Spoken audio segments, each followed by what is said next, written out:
चक्षुरुन्मीलितं येन तस्मै श्रीगुरवे नमः।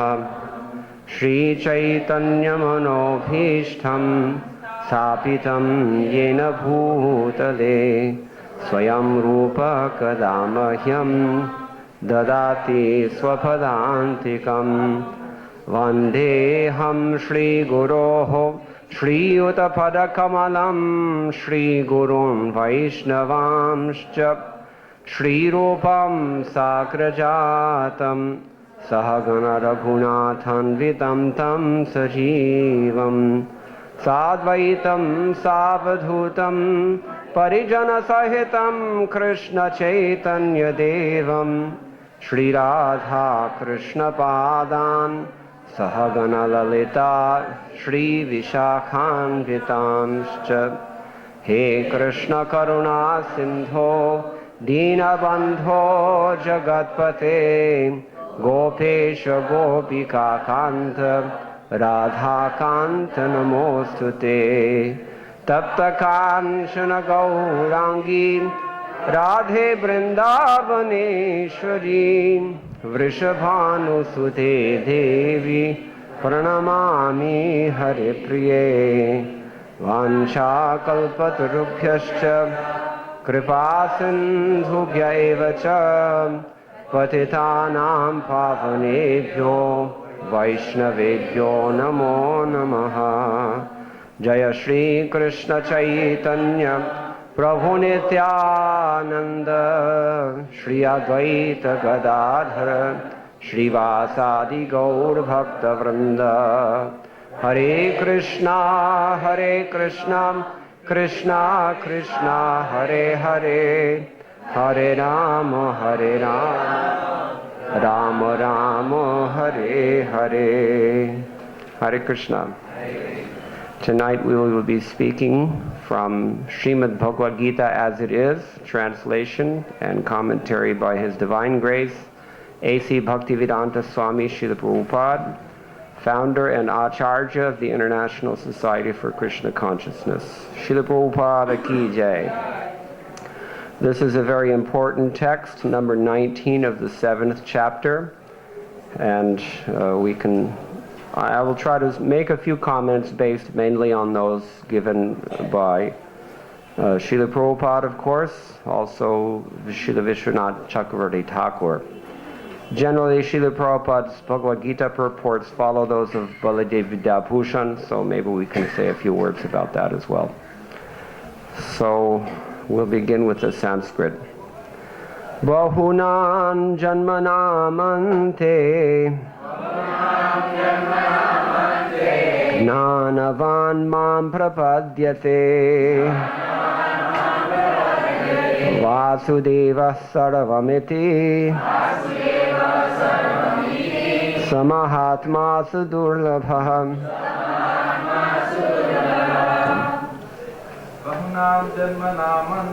Bahunam janmanamante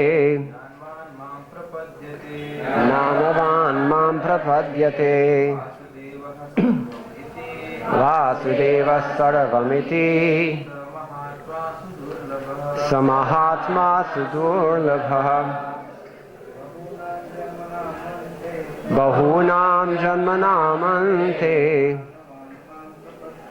Gnanavan mam prapadyate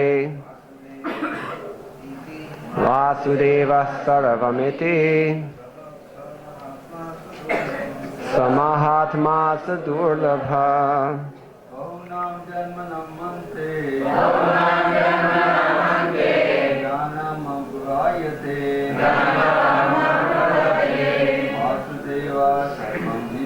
Vasudeva sarvamiti Samahatma sadurlabha. Bahunam janmanamante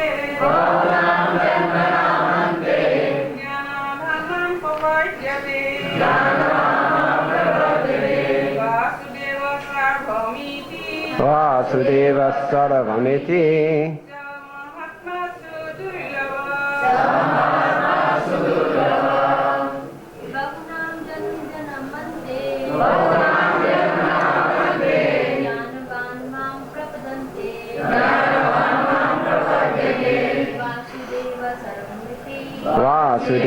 Sarvamiti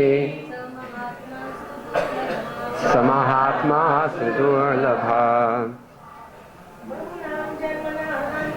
Bahunam Janmanamante Nanavan Jam Prapadyate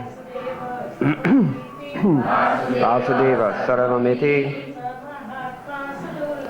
Samahatma Sudurlabha Bahunam many Janmanam repeated births and deaths Ante after Gnanavan one who is in full knowledge Mam unto me Prapadyate surrenders Vasudeva the personality of Godhead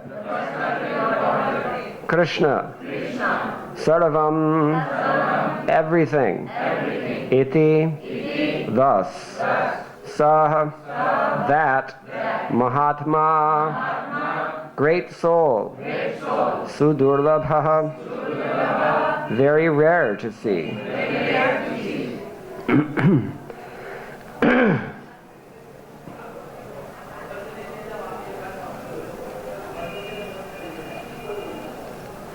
This is again Srimad-Bhagavad-gita as it is, chapter 7, text 19. Translation is, after many births and deaths, he who is actually in knowledge surrenders unto me, knowing me to be the cause of all causes and all that is.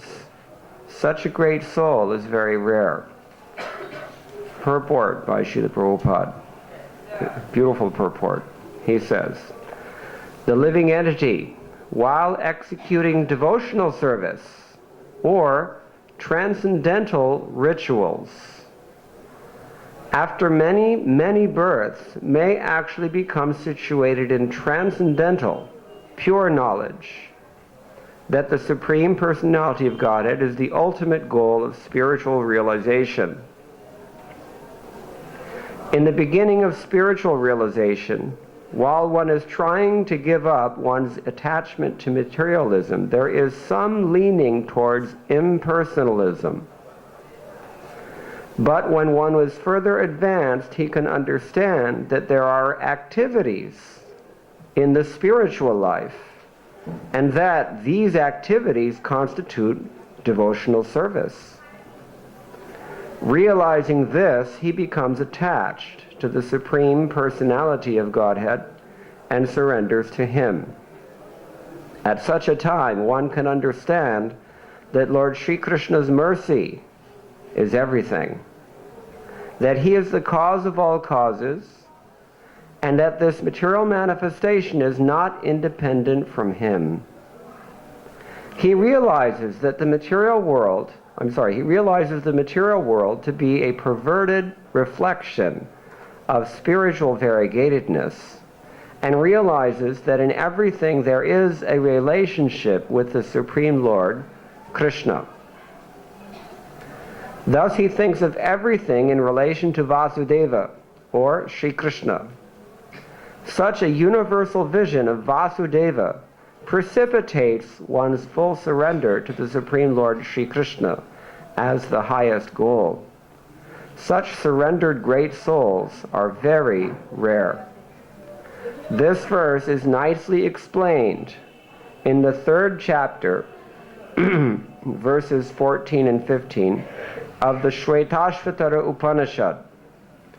Sahasrashirsha Purushah Sahasraksha Sahasrapat Sabhumim Vishwato Varitvat Yatishtad Dashangulam Purusha Evedagam Sarvam Yadbhutam Yachabhavyam Utamratatvasyeşano Yadannena Tirohati. Anybody recognize these verses? Prabhupada is saying it's from the Shvetashvatara Upanishad. Do we know these verses from some other source? Purusha Sukta in the Rig Veda.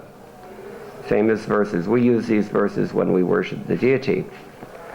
In the Chandogya Upanishad, 5.1.15, it is said, Na vaivacho na chakshungsi, na shrotrani na mamangsiti, achakshate prana iti, eva, achakshate prano hi evaitani saravani bhavanti.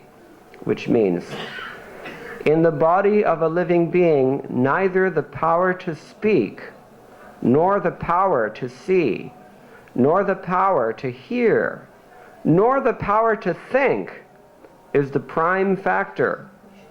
It is life which is the center of all activities. Similarly, Lord Vasudeva, or the personality of Godhead, Lord Sri Krishna, is the prime entity in everything. In this body there are powers of speaking, of seeing, of hearing, of mental activities, etc. But these are not important if not related to the Supreme Lord.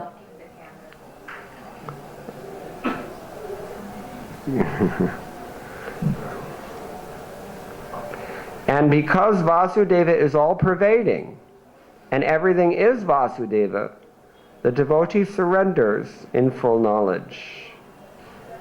As per Bhagavad-gita 7.17 and 11.40. Very significant verses. We might as well revisit 17 because it's just a few verses away. Tesham jnani nitya yukta eka bhaktir vishishyate priyo hi jnani notyarthamaham sachamama priyah. Krishna is talking about 4 kinds of pious people who surrender to him, whether in pure devotion or not. Who are they? The artha, the person who's distressed, and artharthi, the person who wants wealth, and the jignasu, the person who's just curious, and jnani. So he says of these, the jnani is very special, and he's very dear to me. I'll read text 18. Udaraha sarva eva ete jnani tvatma eva me matam asthitaha sahi yuktatma mamevanuttamam gatim. All these devotees are undoubtedly magnanimous souls, but he who is situated in knowledge of me I consider to be just like my own self. Being engaged in my transcendental service, he is sure to attain me, the highest and most perfect goal. And that brings us to today's verse. Bahunan janmanamante jnanavan mam prapadyate Vasudeva sarvamiti samahatma sudurlabha. After many births and deaths, he who is actually in knowledge surrenders unto me, knowing me to be the cause of all causes and all that is. Such a great soul is very rare. Obviously, we're talking about what kind of jnani? Is this the kind of jnani who wants to merge into the impersonal Brahman? No. It's the kind of jnani who worships Krishna on the basis of his knowledge. Now it's interesting that Prabhupada has translated this as, he says that the jnani is engaged in my transcendental service. Why transcendental? Because the others are not necessarily transcendental. The person who wants money or who wants relief or the person who's just curious, they have some material interest in the realm of karma. That's called karma mishra bhakti. Bhakti mixed with some desire for some sort of fruitive result, gross or subtle. But the jnani is on the transcendental platform because jnana by nature is transcendental. As soon as jnana becomes practical, it's no longer jnana. Jnana is by nature theoretical, and therefore it's transcendental, and especially spiritual knowledge. Now the jnani is somebody who is fixed in Atma Tattva, Atma Jnana. His knowledge is necessarily transcendental. Therefore, when this person adopts devotional service, he's coming not from a mundane platform, but he's coming from a transcendental platform. Therefore, Krishna says, I consider him Tvatmaiva Mematam. He's considered to be as good as I am, because he's transcendental. Right? So someone might, the question might be raised. In fact, Vishwanath Chakravarti Thakur does raise the question. Nanumani vanuttamam gatimastitah iti brushe. If you say that, he comes to me in the supreme destination. Ata sagyani bhaktas twameva parapnoti. Is he the only one who gets you? No. They all are great souls. They're all devotees, as Prabhupada says. But there are different categories of devotees. There are always different categories. There's always variety. There's always stratification. In modern society, we don't like the word stratification. We don't like the word discrimination also. But this is an eternal fact. Difference. It's called Bheda. And it's so important to realize this, that Madhvacharya dedicated his entire life only to establishing this principle, in contradistinction to the impersonal tendency that Srila Prabhupada has mentioned already in tonight's purport. Srila Prabhupada says, when we begin Krishna consciousness, and beginning of Krishna consciousness means when we are on one of these four levels. We may have been doing it for 50 years or Bahunam Janmanam Ante. But that's still beginning of Krishna consciousness because it is neophyte. So in this neophyte condition, we have a tendency to disregard things that are actually pure and transcendental as if they were mundane. And we have a tendency also, the opposite tendency, to take things that are mundane and give those things the importance that is due only to things that are transcendental. Bhaktisiddhanta Saraswati Thakur used to say that people in this material world, they treat the Supreme Personality of Godhead as if he were a mundane object, and they treat mundane objects or people as if they were the Supreme Personality of Godhead. This is what it really means, practically.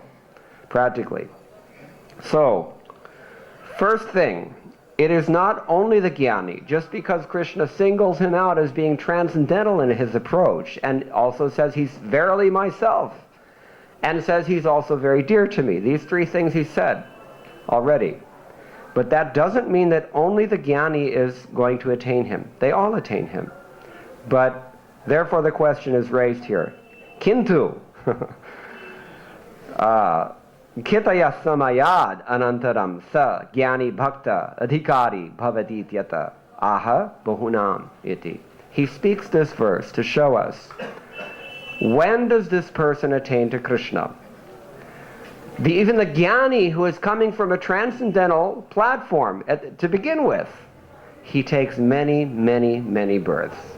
It's not that easy to do. He goes on to say, Vasudeva sarvamiti sarvatra Vasudeva darshi jnanavan bahunam janmanam ante mam prapadyate.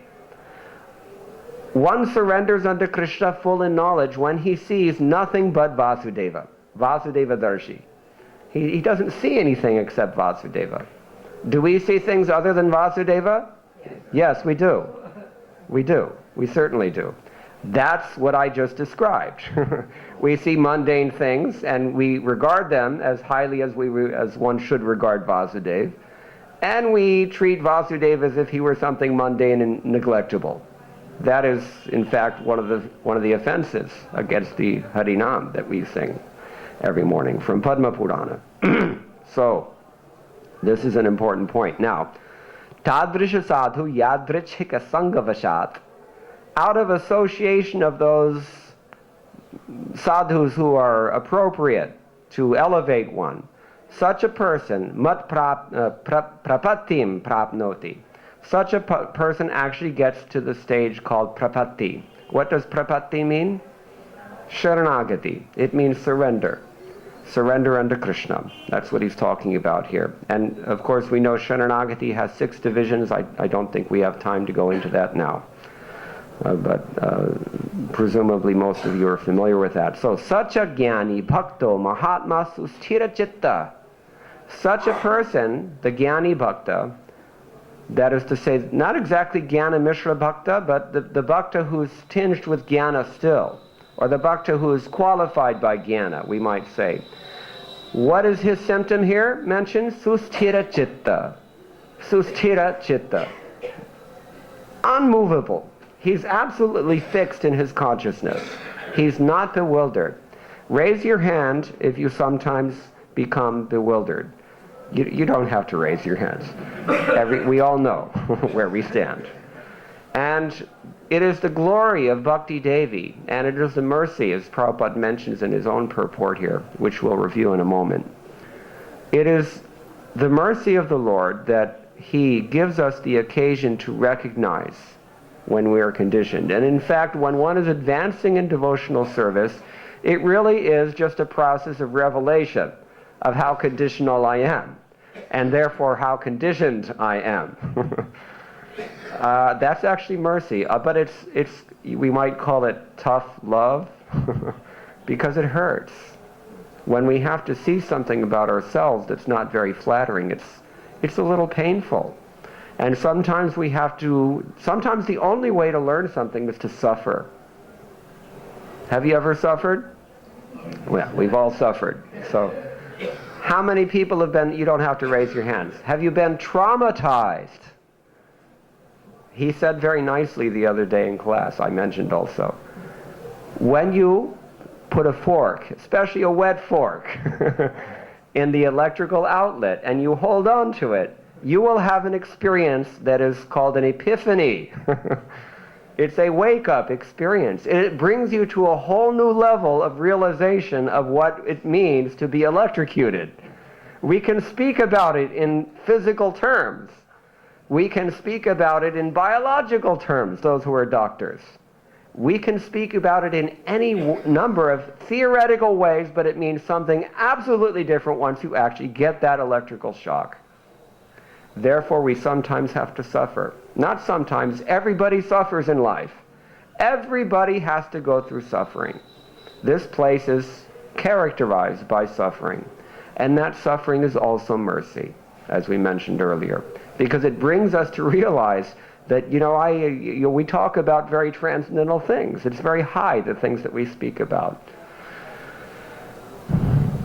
But it's very hard to actually, to be susthira chitta. Therefore the word is very carefully chosen. Susthira. Sthira means to be fixed. Susthira means unshakable, immovably fixed. Chitta, in his consciousness. So he says, there are a couple of adjectives here. Susthira chitta sudurlabha. He's also very rare. And he gives the example of this verse, Manushyanam sahasreshu kashchid yatati siddhaye. Anybody know what that means? Manushyanam sahasreshu ityadi? Out of many thousands of people, somebody's either curious or distressed or seeking wealth, or he's actually a jnani, and he will worship Krishna. And out of many thousands of such persons, one person actually comes to this level. So out of many thousands, one will do this, and out of many thousands of such persons, Krishna says, one will understand me. Basically, it means 1 in a million. Therefore, he continues, Iti yaduksehe ekantada bhaktas tu kimuteti. Then what to speak, if we're talking about the jnani bhakta tonight, in these terms, then what to speak of the ekantika bhakta? Ekantika bhakta means pure devotee. Ekantik. He's only concerned with one thing. That is Krishna. He doesn't care anymore about karma. He no longer cares about jnana. He's only in devotional service. He's a pure devotee. Absolutely spotless. So what to speak of a pure devotee? If the jnani bhakta is sudurlabha, most rare, then he says, Satu ati sudurlabha eveti bhava. The idea here is that such a person is exceedingly most rare. So, is everyone thoroughly discouraged now? Exceedingly most rare is a good way to translate ati sudurlabha.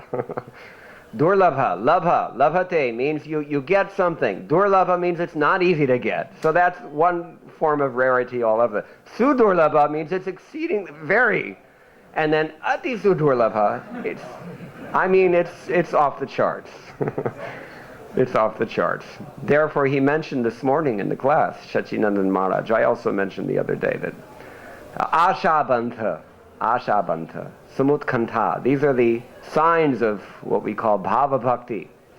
When we have some hope against hope, even though everything is hopeless, what chance did Srila Prabhupada have in 1965? No encouragement from his godbrothers, no money, no contacts. He didn't have a strategic plan. Or maybe he did in his mind, or so, I don't know. You can read Brahmananda Prabhu's new book. He writes, we get some very fascinating insights into what Srila Prabhupada was doing, while the rest of us, well, what were we doing? Maybe we were in our last body. Those were younger. Anyway, Srila Prabhupada went through such difficulties, and he had every reason to be discouraged, and yet he did not give up hope. He did not renounce the order of his spiritual master. Suppose you are the last devotee on the planet. Let us say something happens. ISKCON, everything is dissipated, right? Vaporized, dissolved. God forbid. Don't want to say these things in Kartik and Vrindavan. But for the purpose of instruction, I've heard Tamal Krishna Goswami say this before. Suppose that you are the last devotee on the planet, the only devotee, that is to say. The only serious devotee. What would you do? We have 90% of our work done for us. We've got a whole institution. We've got every kind of devotee. You can find one if you're determined, who will inspire you. We've got these books. We've got the deities. We have prasadam. Well, where would we be without prasadam? In a few hours, you would know it. Or as somebody said, maybe this morning, Maharaj also said, water. Where will you be without water even? We're so dependent. We're so conditioned. But we're very fortunate because in this Kali Yuga, this dawning of what Prabhupada called the Chandrodaya, Mayapur Chandrodaya, the dawning of this golden moon of Chaitanya Mahaprabhu, it's come about, and we can see that it's going everywhere. People are chanting Hare Krishna, Krishna Krishna, Hare Hare, Hare Rama, Rama Rama, Hare Hare. In Africa, in Australia, every continent. Huh? Iran also. Nice devotees in Iran. I know some. So, anyway, we're talking about the Sudurlabha principle. It's very rare, but we have every reason to be hopeful because Rup Goswami has a very nice song he's written. I think it's in his Stavamala. Krishna Deva Bhavantam Vande. And in that song he says, even Brahma and Shiva, they cannot attain your lotus feet, so who am I? But I know about your mercy. I know how merciful you are and how fallen I am. We have this one great fortune that in the Kali Yuga, Chaitanya Mahaprabhu is choosing those people who are the most fallen to give them the opportunity. All we have to do is grab it. We just have to hold it, embrace it, bring it inside, as Maharaj said. With the holy name, you invite him inside, you treat him nicely so he doesn't want to go. Don't neglect, as we discussed already. So, Vasudeva Sarvamiti. A person can come to this level of surrender eventually, but it may take many births. Are you ready to wait? No, we're not ready to wait. Generally, we are manda sumanda mati manda bhagyahi upadruta, always agitated, impatient, and lazy, and these are the natural qualifications that come along with birth. So it may take some time. But Prabhupada promised us, you follow these principles, you chant 16 rounds of this mantra without offense. Hare Krishna, Krishna Krishna, Hare Hare, Hare Rama, Rama Rama, Hare Hare. He said you will go back to Godhead. How will we go back to Godhead? By holding on to His dhoti. Only. Only. I mentioned this also. Every day we sing, Shri Guru Charana Padma Kevala Bhakti Sadma. You're not going to find this bhakti in some kunj here in Vrindavan, independently of Srila Prabhupada. You will only find it in his lotus feet. Sometimes people talk about taking shelter in, maybe some Gaudiya Mat or some other line or some, other, they don't understand. The only thing we want is the lotus feet of Srila Prabhupada. This is the only thing, the only place where bhakti resides. For us, at least. Important thing to consider. So, yadrishik sangha vashat. It comes about by association, this kind of association, those who are completely dedicated like this. Then a person can attain prapatti for Krishna. And having attained that, he realizes Vasudeva Sarvamati. Vasudeva is everything. What does that mean? It's an interesting point. I think it's Baladev Vidyabhushan in his own commentary. He quotes from the Chandogya Upanishad, as Prabhupada has also done here, that it is prana. Prana is actually a very interesting thing. Prana is actually the Supreme Personality of Godhead. He's mentioned in Mundaka Upanishad, many Upanishads. One of the names, also in Vishnu Sahasranama, prana is one of the names of Lord Vishnu. And prana also happens to be that life force which sustains the entire cosmic manifestation. How does he do it? How does he sustain life? Anybody who knows? Chapter 15, can you guess what I'm thinking of? Very, very nice verses are there. Gama vishya bhutani dhariyami ahamojasa pushnami chaushadhi sarva somo bhutva rasatmaka. Now what does this have to do with prana? Anybody knows Ayurveda has some idea. Gam avishya. Gam is like a cow. Gam means a cow, but it also means the earth, because the earth is also like a cow. Kama dugha. Cow is giving you milk, the miracle food for babies and old men, Srila Prabhupada said. Milk sustains us, and the cows, they are sustained by whom? Earth. So earth is also, indirectly you can say cow. Gama vishya bhutani dhariyami. I sustain all living beings in this world. How does he do it? Through prana. What's the second half? Pushnami choshadhihi sarva. We are all shakaharis. We're all vegetarians.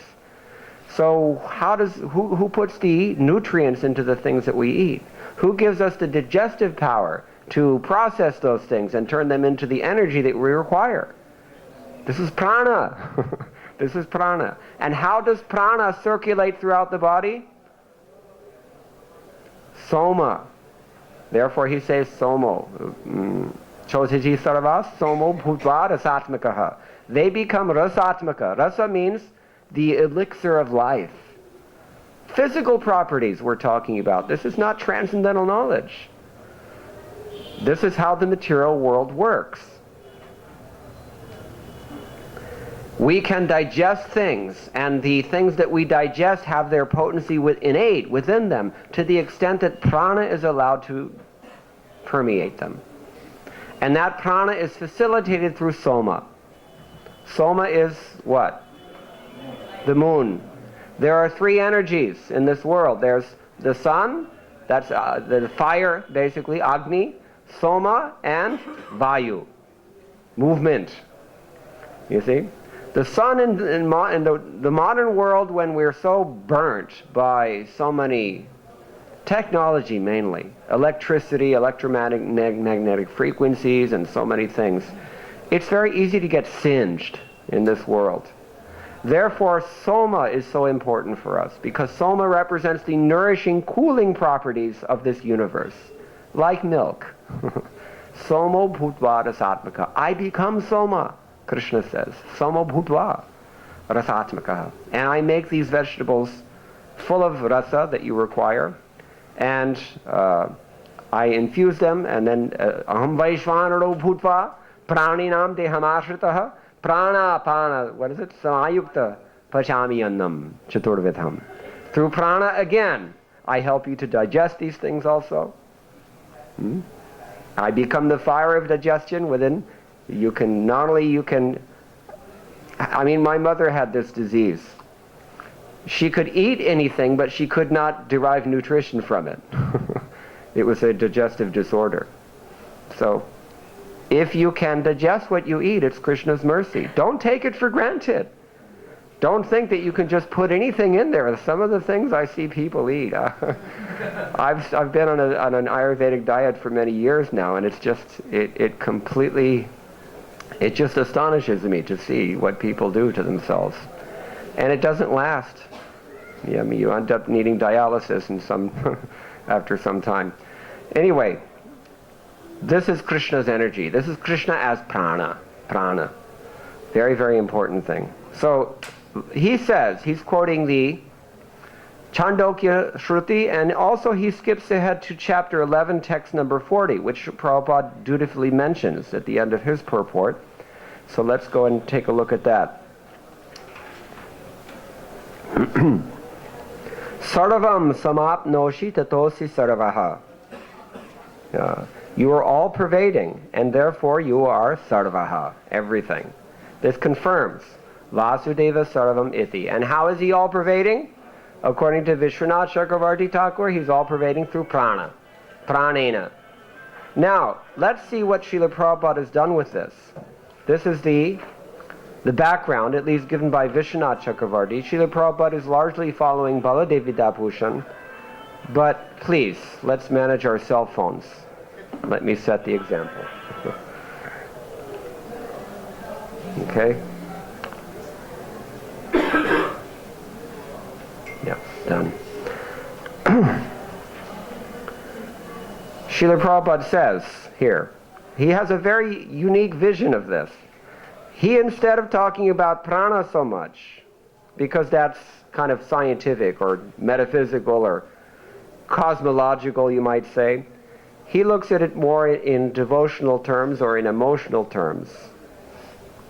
One becomes attached to the Supreme Personality of Godhead when he realizes that in all things there is some relationship with the Personality of Godhead. And he sees that this material manifestation is not independent of him. He realizes that the material world is a perverted reflection of spiritual variety. Why should Maya have all the toys? It doesn't make any sense. Everything is actually meant for Krishna's enjoyment. And according to some Vaishnava, at least one Vaishnavacharya says, that when you take all the things of this world, even all the sensual enjoyment of this world, and you give it to Krishna, then you're no longer living in the material world. That's called Shuddhadvaita, purified monism. It all becomes Krishna. It all becomes Yogamaya, as it were. They don't see a Mahamaya. Because if you think about it, once you become a pure devotee, this Mahamaya just no longer exists.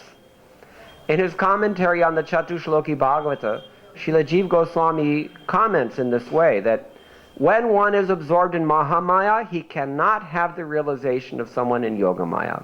And when one is absorbed in Yogamaya, he cannot have the realization of someone who is in Mahamaya. They are mutually exclusive.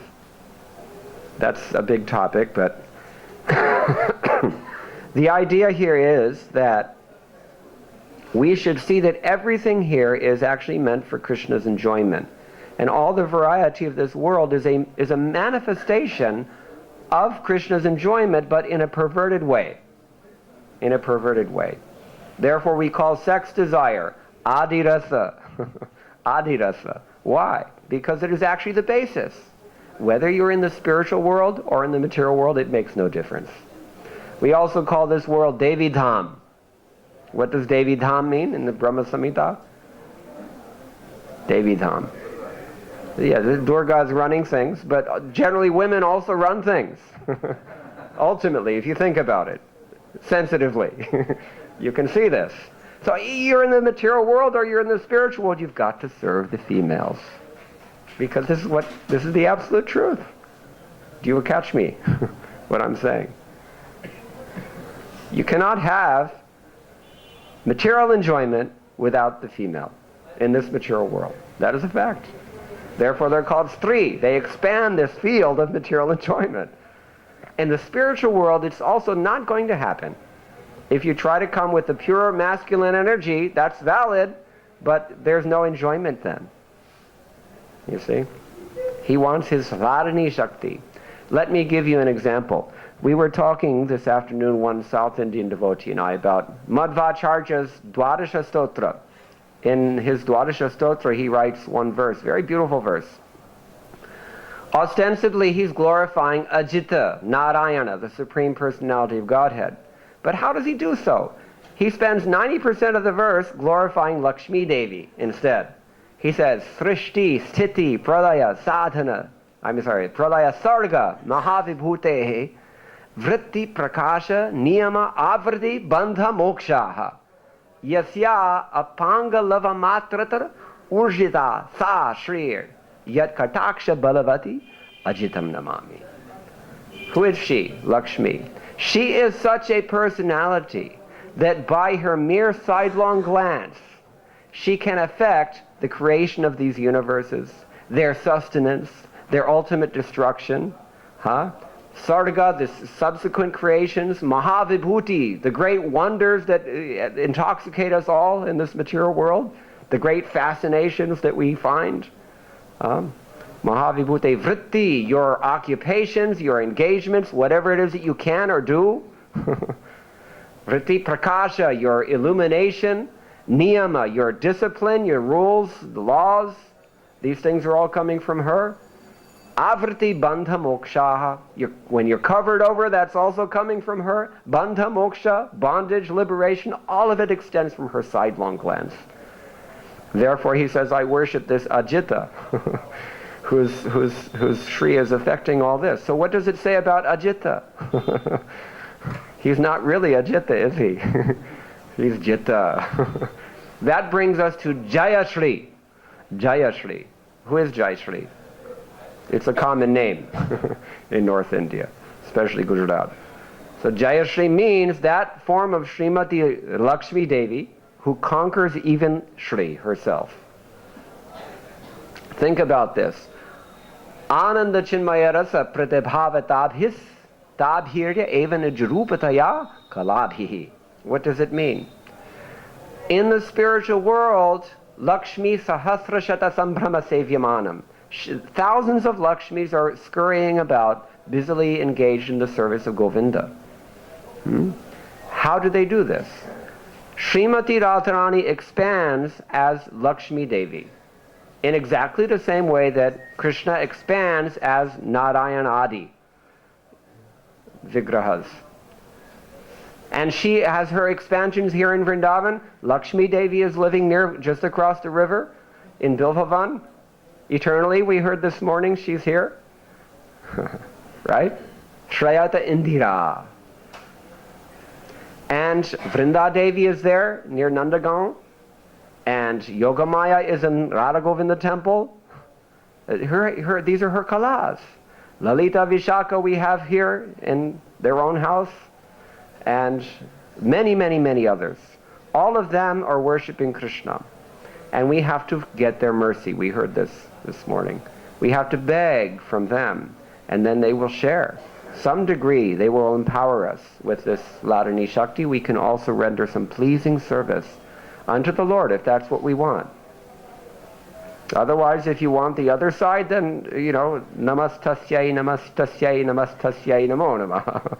You have her counterpart in this material world, Durga.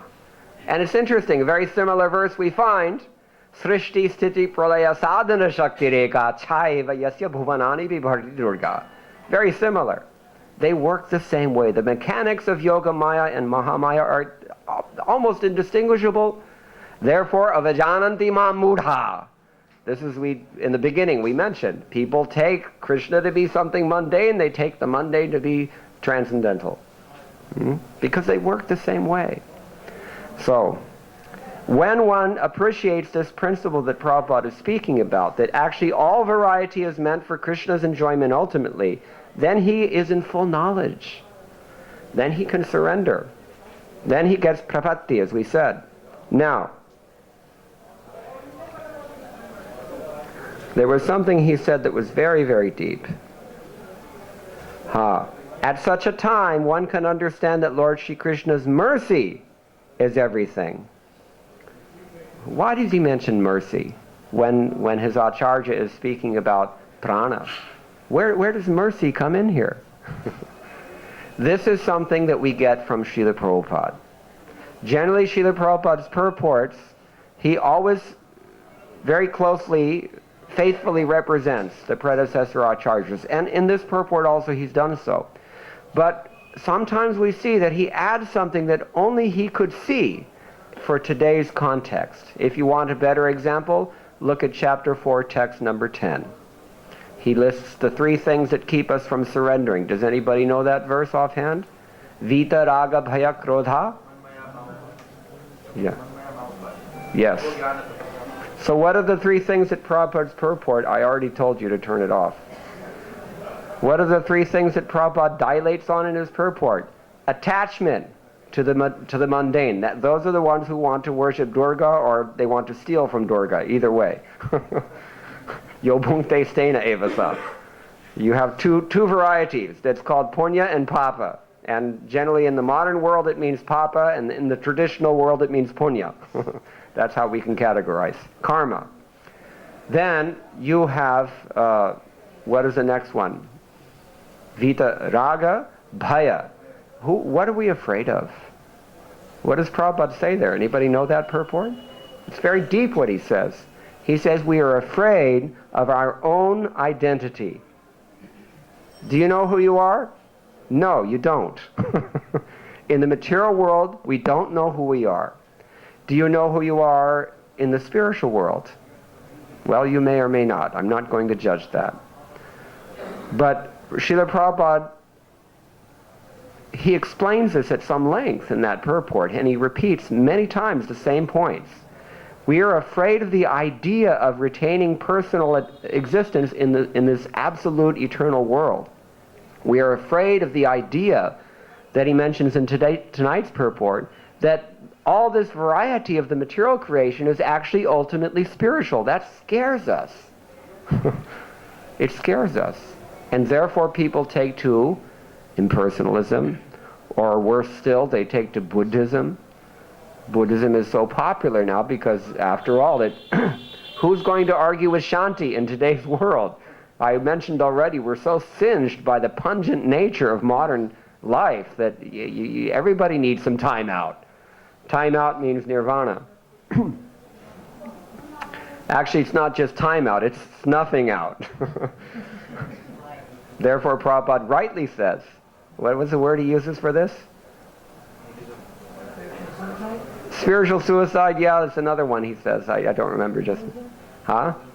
Nihilism, yeah, he says something like that. Anyway, that's the idea. So Buddhism and impersonalism, these are the problems. And we carry these ideas into Krishna consciousness, which Prabhupada mentions in the beginning of his purport. And we look at the order of the spiritual master and we think that this is something mundane, or it's something impractical, or it's something that I shouldn't be doing, or it's not for Kali Yuga, or it's for someone else, or so many things the mind will tell us. Because we don't see the transcendental nature here. So, mercy. Mercy means that if one is submissive, that's called sushrushu. If one is ready to learn something and hear, and ready to apply that and do something practical, pariprashnena sevaya, then the mercy is given to one. This is when we get mercy. So at this point he becomes a pure devotee, and this is Prabhupada's take on this. He doesn't really go into the metaphysics that we heard from Vishwanath Chakravarti Thakur and others. But he does mention them. He mentions all the verses that the acharyas are quoting here.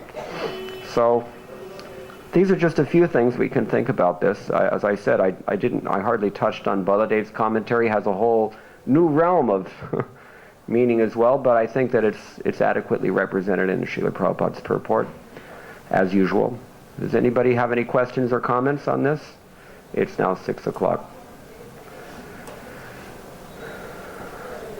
Yes? Surrender, we have 6 items. It's less 2 items.